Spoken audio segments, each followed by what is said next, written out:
Hello बच्चों, आप कैसे हो। आज मैं आपको आपकी किताब सारंगी थर्ड चैप्टर माला की चांदी की पायल ये पढ़ाने जा रही हूँ। मिलकर पढ़िए। चलिए पढ़ते हैं, बहुत अच्छा लेसन है। हुश। माला बिल्ली को डराती हे। वह अपनी नानी को डराती। धप।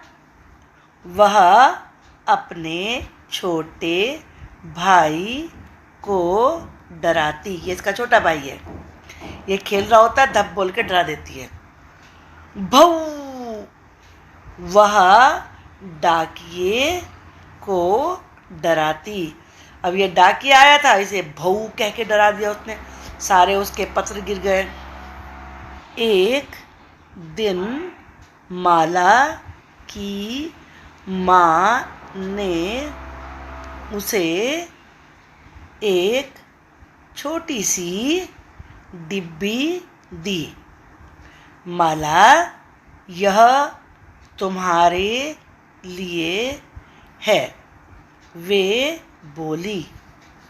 माला ने जल्दी से डिब्बी खोली, जिसमें उसे मिली नीले कागज़, इसे जा बोलेंगे जिसमें बिंदु होता है नीचे, में लिपटी प्यारी सी चांदी की पायल। ये पायल है। उन्हें पहनकर वह पूरे घर में घूमने लगी। चिक चिक छम। छोटे छोटे घुंघरू छनकते। चिक चिक छम। अब माला जहाँ भी जाती सब जान जाते। चिक चिक छम। माला की हुश से पहले बिल्ली कूद गई। क्यों कूद गई? क्योंकि जैसे वो छम छम की आवाज़ बिल्ली ने सुनी, वो तो भाग गई उसके हुश कहने से पहले ही। चिक चिक छम। माला की हे से पहले नानी पलट गई। अब वो डरी नहीं, क्योंकि उसके पैरों की आवाज़ आ गई, पायल की आवाज़ आ गई पहले। चिक चिक छम। माला की धप से पहले छोटा भाई बाहर भाग गया। चिक चिक चम। माला की भौ से पहले डाकिया निकल गया, वो निकल गया। चिक चिक चम। अब माला किसी को डरा नहीं पाती, तो ऐसे में माला ने क्या किया? उसने अपनी चांदी की पायल उतार दी। अब छम छम की आवाज़ नहीं आ रही थी। ये कविता लिखी है एनी बेसेंट ने। अब हम इसकी एक्सरसाइज देखेंगे। ये आपको क्लास में बातचीत करके आपस में क्वेश्चन के आंसर ढूंढने हैं। माला सभी को क्यों डराती होगी? माला को डराने में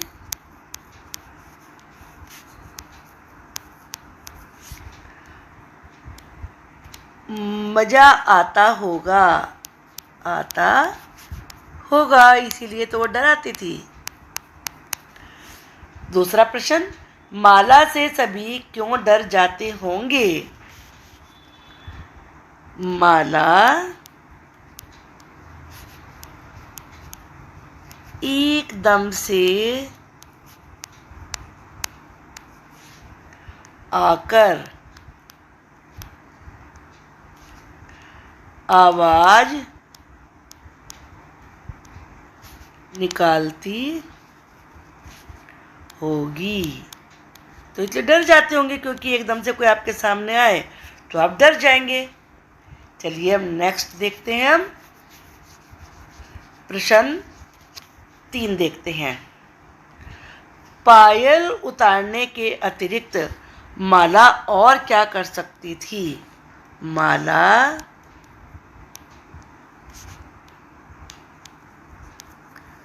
पायल में से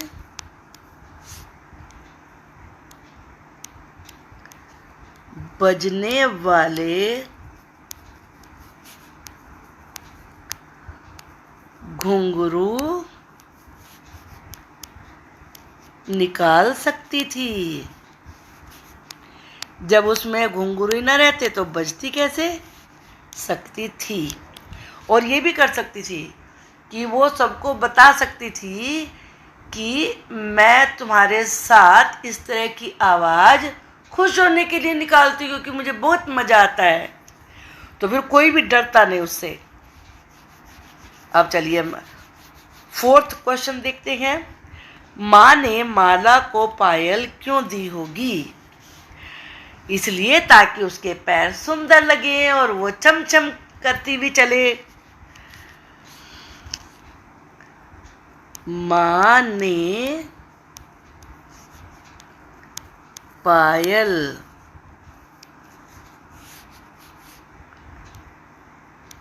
माला के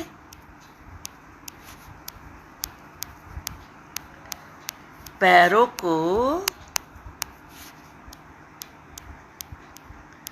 सुंदर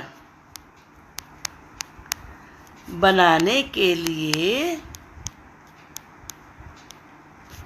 दी होगी। एक और भी लिख सकते हैं आप, क्योंकि पायल की छम छम की आवाज़ बहुत अच्छी लगती है। ये भी आप लिख सकते हैं। माँ ने माला को पायल इसलिए दी होगी क्योंकि पायल की छम छम की आवाज़ बहुत अच्छी लगती है। अब ये भी लिख सकते हैं। अब हम नेक्स्ट प्रश्न को देखेंगे। ये लिखने के लिए हैं, वो केवल बातचीत के लिए थे। इसमें क्या है? माला की माँ ने उसे क्या दिया? माला की माँ ने उसे चांदी की पायल दी। अब देखिए, मैं अक्सर बच्चों को समझाती हूँ कि जो आप उत्तर लिखते हैं, बहुत सारा उत्तर तो प्रश्न में ही होता है। तो माला की माँ ने उसे क्या क्या का जवाब आपको लिखना है। तो बस आपको क्या का जवाब लिख के, और कभी कभी थोड़ा बहुत परिवर्तन करना पड़ता है, चेंज करना पड़ता है कुछ वर्ड्स को, अदरवाइज तो वही आंसर बन जाता है। तो इसमें भी देखो, माला की माँ ने उसे, ये इतना तो सेम है ना। क्या की जगह क्या आ गया? चांदी की पायल। अब दिया की जगह हो गया दी। एक चीज़ आप और ध्यान में रखिए कि जब कोई प्रश्न होता है तो उसमें प्रश्नवाचक शब्द होते हैं। क्यों, क्या, कैसे, कब, इस तरह के शब्द। और आखिर में ये प्रश्नवाचक चिन्ह लगता है, इसे प्रश्नवाचक चिन्ह कहते हैं। लेकिन जब उत्तर लिखते हैं, ये उत्तर में नहीं लगता। उत्तर में क्योंकि ये साधारण सा कथन होता है, तो इसमें पूर्ण विराम लगाते हैं। इस लाइन को पूर्ण विराम कहते हैं, जैसे यहाँ लगी हुई है। अब चलिए हम अगला देखते हैं। माला ने पायल क्यों उतार दी? ये प्रश्न है, क्यों लिखा इसमें, प्रश्नवाचक चिन्ह भी है। सही उत्तर चुनिए। पायल माला को चुभ रही थी, ये है, या पायल से सभी को माला के आने का पता चल जाता था, ये है। पायल की आवाज़ से सभी को बहुत मज़ा आता था। एक पायल खो गई थी और बस एक ही पायल रह गई थी। आपके हिसाब से कौन सा सही है? ये है कि ये रीजन है, ये सही है। पायल से सभी को माला के आने का पता चल जाता था। चलिए अब हम अगला प्रश्न देखते हैं। इन ध्वनियों को सुनिए और उन्हें शब्दों में लिखने का प्रयास कीजिए। घंटी की ध्वनि कैसी होती है? टन टन टन टन टन। तो यहाँ टन टन। अब पायल की ध्वनि कैसी होती है? छम छम छम। तो यहाँ ऐसा आ जाएगा शंख की ध्वनि पू ऐसे होती है। और डमरू की ध्वनि कैसी होती है? डम डम डम डम। तो ये डमरू की ध्वनि हो गई। माला किस किस को डरा रही थी, ये भी आपको लिखना है। माला बिल्ली, अपने नानी, अपने छोटे भाई और डाकिए को डरा रही थी। 4 लोगों को डरा रही थी वो, 4 चीज़ों को। विराम चिन्ह का सही प्रयोग करते हुए नीचे वाले वाक्यों को अपनी कॉपी में लिखिए। क्या विराम चिन्ह कौन से होते हैं? जैसे अभी मैंने आपको बताया, प्रश्न के पीछे ये प्रश्नवाचक चिन्ह लगता है, और जो वैसे वाक्य होते हैं बिल्कुल साधारण, उनमें पूर्ण विराम लगाते हैं। क्या माला को नई पायल मिली? तो इसमें देखो प्रश्नवाचक शब्द है ना, क्या, तो इसलिए ये प्रश्न है, इसमें प्रश्नवाचक चिन्ह लगेगा। माला पायल पहनकर पूरे घर में घूमने लगी। ये तो सिंपल कथन है, ये प्रश्न नहीं है। अब समझ लीजिए, जो प्रश्न नहीं है वहाँ पूर्ण विराम लगेगा, तो यहाँ पूर्ण विराम आ जाएगा। और चलो पहेली है ये। माला की चांदी की पायल खो गई है। अक्षरों को जोड़कर माला की चांदी की पायल बनाइए। रेखा खींचकर शब्दों को जोड़िए। पहले देखो माला जोड़ना है, तो माला तो यहाँ पे जोड़ दिया इन्होंने, माँ और ला। अब की हमें जोड़ना है, तो की ये रहा। अब है चांदी, तो चांदी का है चा ये रहा, और दी का है ये रहा। तो इसे ऐसे लाइन खींचेंगे हम, ऐसे एरो बना देंगे, क्योंकि ये पहले आएगा ये बाद में। की एक, ये तो की पहले वाला, अब हमें एक और चाहिए, तो ये रहा। पायल, अब हमें पायल देखना है, तो पा ये है, और अब हमें या देखना है, या ये है, और अब ला देखना है, ला ये है। तो हम कैसे इसकी लाइन को खींचेंगे? यहाँ से लेके जाएंगे, यहाँ से लेके जाएंगे, पा य और ला, पायल। है ना बहुत ही इंटरेस्टिंग। तो आई थिंक कि आपको ये चैप्टर बहुत अच्छे से समझ में आ गया होगा। अगर आप चैनल पर नए हैं तो आप मेरे चैनल को प्लीज़ सब्सक्राइब कर लीजिए, और फिर आपको मैं बहुत अच्छी वीडियो बना के आपको पढ़ाऊँगी। धन्यवाद।